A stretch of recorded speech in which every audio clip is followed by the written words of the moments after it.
Hello everyone, কেমন আছো তোমরা সবাই? আশা করি অনেক ভালো আছো আর আমি অনেক ভালো আছি তোমাদের ভালোবাসায়। জানি অনেক দিন হয়ে গেছে কালী পুজোর, তবু কিন্তু আমি এই ব্লগটা তোমাদের সাথে শেয়ার করছি। কারণ আমার মনে হলো তোমাদের সাথে শেয়ার করা উচিত, কারণ আমি কম বেশি সব কিছুই শেয়ার করি। তো সেই কারণে কিন্তু আমি এটাও শেয়ার করে ফেললাম। তোমরা দেখতেই পাচ্ছ আমি কিন্তু বেলপাতার মালা গাচ্ছি। তোমরা কিন্তু সকলেই জানো যে কালী পুজোর রাতে কিন্তু আমাদের বাড়িতে লক্ষ্মী পুজো ছিল। আরও একটা কথা, আমাদের বাড়ির পাশেই কিন্তু মায়ের বেদি আছে। তো সেই বাড়িতে কিন্তু যারা থাকতো আর কি, যারা মালিক, তিনি কিন্তু মারা গেছেন। তো সেই কারণে কিন্তু বাড়িতে কেউই থাকে না। তো সেই যেই বেদিটার কথা বলছিলাম, ওখানে কিন্তু মায়ের পুজো খুব বড় করে করা হতো। যেহেতু ওদের এটা বংশের পুজো, সেই কারণে কিন্তু ওদের অনেক নিয়ম আছে। মূর্তি ছাড়া ছোট্ট করে কিন্তু এই পুজোটা আমরা করে থাকি। তোমরা দেখতেই পাচ্ছ মায়ের বেদিটা কিন্তু খুব সুন্দর করে বেলপাতার মালা দিয়ে আর জবা ফুলের মালা দিয়ে কিন্তু সাজিয়ে নেওয়া হচ্ছে। তো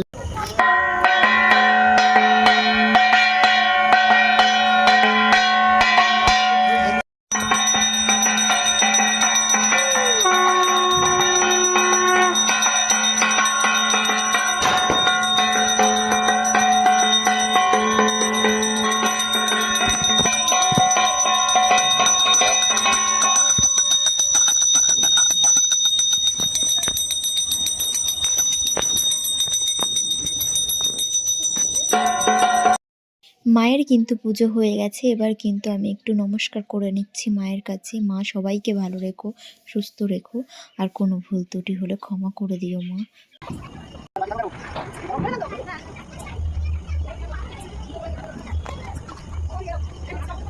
তারপর কিন্তু বাড়িতে চলে এসেছি। তো এখন এখানে সবাই প্রসাদ খেতে চলে এসছে। তো তোমরা সকলেই জানো আমি সকাল থেকে উপোস আছি। তো আমিও একটু প্রসাদ খেয়ে নেব। তো তোমাদের সাথে সেটা একটু শেয়ার করে নিলাম। তো এখানে দেখো এবার কিন্তু আমরা বাজি ফোটাবো। বাজিগুলোর কথা তোমাদেরকে কি বলবো, পয়সা দিয়ে কিনে নিয়ে এসেছি। তো কিছু কিছু ড্যাম পড়া বাজিও আমাদেরকে দিয়ে দিয়েছে। তো সেগুলো বেশি ফাটছে না, তোমরা দেখতেই পাচ্ছ, অল্প একটু ধরে কিন্তু ব্যাস ফুস।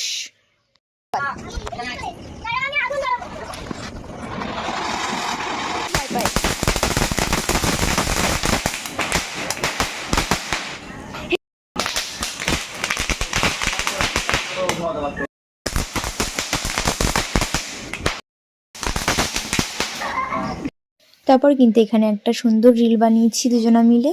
তো এটা কিন্তু আমার ইনস্টাগ্রামে আপলোড করা আছে, তোমরা কিন্তু চাইলে দেখতে পারো। তো আমাদেরকে কেমন লাগছে অবশ্যই কমেন্ট করে জানিও। তো ভিডিওটা এই পর্যন্তই, ভালো লাগলে অবশ্যই লাইক কমেন্ট শেয়ার করে দিও। তো tata, bye, love you my all family members. Bye, ভালো থেকো, সুস্থ থেকো।